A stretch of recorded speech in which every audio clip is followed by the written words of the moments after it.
Now over to Stephen. I'm not being antisocial.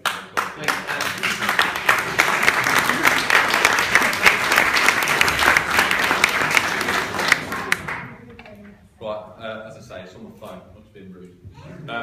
I know that Gemma's sweating about this one because she's expecting me to say something controversial or inappropriate, and I promise I won't disappoint, but I'm going to leave it. I'm only joking, I'm going to leave it right to the end. In essence, I met Gemma on the wrong foot, shall we say. I was known as somewhat of a girlfriend hater amongst the clique that is. I love you now.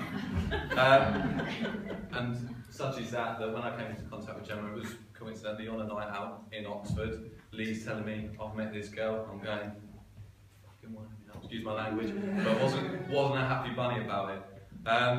I promptly decided that I would remove this girl from Lee's life, and I went about it in my usual manner, to the point where I conversed with her politely through the evening. I was pleasant, I was respectful, I'm lying, I wasn't any of the above, until the taxi ride home. Now Gemma knows where this story's going. On the taxi ride home, Gemma's giving Lee some banter, I'm giving Lee some banter, until I decided enough's enough. And I made an inappropriate comment. And at this point, Gemma jumped up and she promptly smacked me in the face.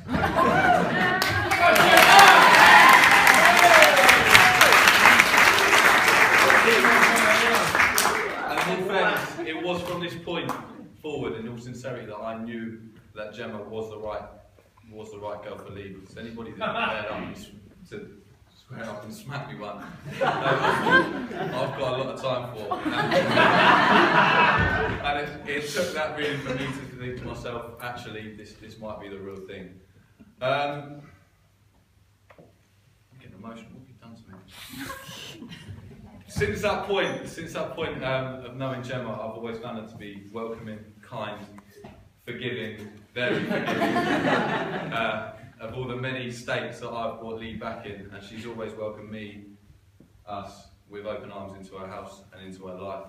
And I hope, Gemma, that you can now say that we've done the same to you, because I certainly love you dearly. I can't say much more than that. A little toast to Gemma in that one for me, please. Gemma Smith! Gemma Smith!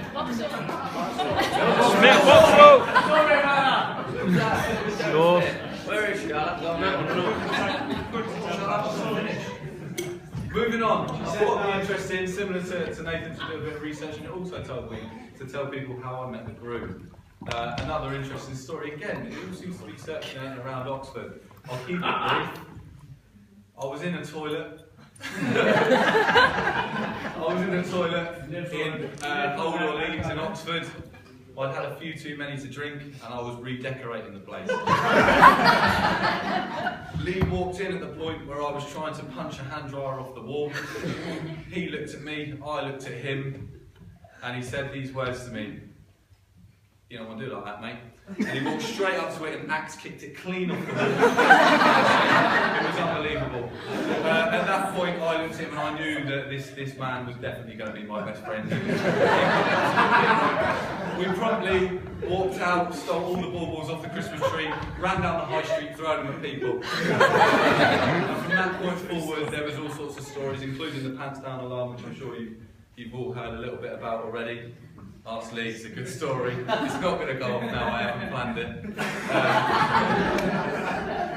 But that's how I met Lee. And since that point, he's always been there for me and supported me despite all of my horrendous behaviour. And he's taught me a few good life lessons. Now, when it comes to them as a couple, it's only recently really that I've been able to think to myself that I might be able to even begin to emulate the relationship that they've got. The passion and love they've got for each other is something to be admired. They walk into a room and their faces light up for each other, which, as cliche as it sounds, it's real, and it's something that I personally, as I said, have only recently been able to feel. And I'm genuinely envious that you've got that and you're lucky enough to have this. I can't say much more than that, because otherwise I'm going to get emotional. I'm not the one to do that, and I'm not brave in front of all of you. Crack me. If you could all raise a glass over for Lee and Gemma again. Lee and Gemma.